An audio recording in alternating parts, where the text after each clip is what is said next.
노마다의 지구촌 마실 이야기.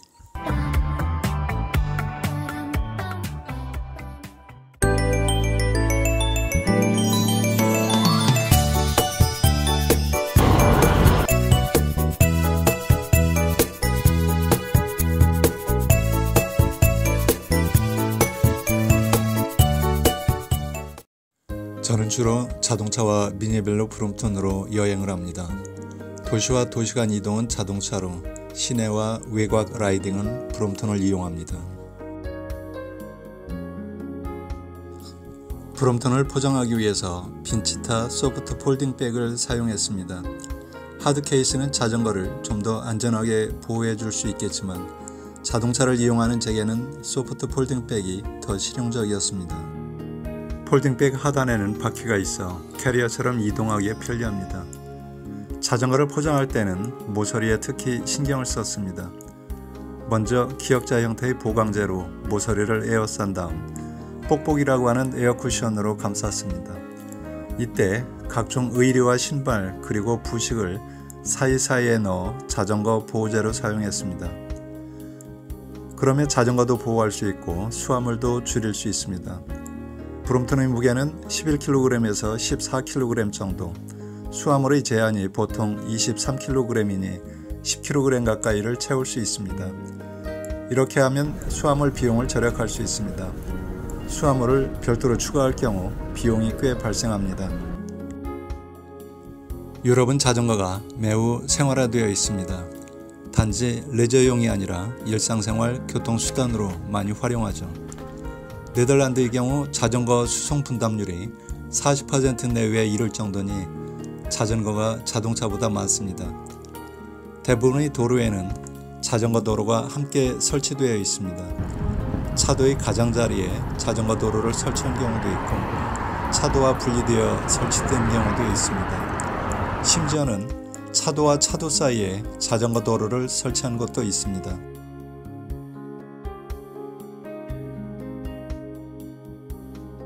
유럽 사람들의 교통문화 중 돋보이는 것은 당연한 얘기지만 보행자가 가장 중요하다는 것입니다. 그 다음이 자전거 그리고 자동차 순입니다. 자전거는 인도를 주행해서는 안 됩니다. 저도 처음엔 모르고 인도를 달리다가 주의를 받았죠. 과태료를 무는 경우도 종종 있다고 합니다. 보행자 또한 자전거 도로를 걸어서는 안 됩니다. 자전거 도로가 없을 경우에는 인도가 아니라 자동차 도로를 달려야 합니다. 우리로서는 위험하다고 생각하고 운전자들이 눈치를 봐야 하는 상황이지만 유럽에서는 자동차가 절대 함부로 자전거를 위협적으로 접근하지 못합니다. 심지어 버스나 트램도 조심스럽게 자전거를 뒤따릅니다. 자전거를 타는 사람도 꼭 수신호를 합니다. 좌우 방향전환이나 멈출 때는 수신호를 하는데 어려서부터 오랫동안 몸에 배인 듯 합니다. 시골 아주머니도 시골길을 달리다가 방향을 바꿀 때는 수신호하는 것을 봤습니다.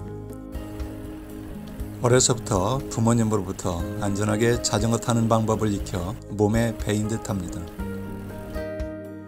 우리나라의 자전거 인프라와 자전거 문화는 주로 레저에 집중되어 있습니다. 레저를 위한 자전거 도로는 유럽 못지않게 잘 갖추어져 있지만 환경과 교통 문제를 생각한다면 시내 도로에서의 자전거 인프라에 과감한 투자와 자전거 문화의 개선이 필요합니다. 1인 1 자동차 주행이 대부분인 경우를 생각하면 시내 도로 환경에 자전거 도로를 확보할 경우 자동차 운행이 줄어들어 오히려 차량의 주행 속도는 빨라질 것입니다. 그동안 경사로가 많은 우리나라 도시의 특징 때문에 시내에서 자전거 타기가 어려운 점도 있었지만 최근 급속히 증가하는 전기 자전거를 생각하면 이런 문제는 더 이상 장애가 되지 않을 것입니다. 또한 자전거 이용자가 권리를 확보하고 안전하게 자전거를 타기 위해서는 법령의 개선이 필요합니다. 사회적 캠페인 또한 필요합니다. 운전자는 자전거 이용자를 배려하고 자전거 이용자는 보호장비를 착용하고 안전하게 자전거 타는 습관을 지녀야 할 것입니다.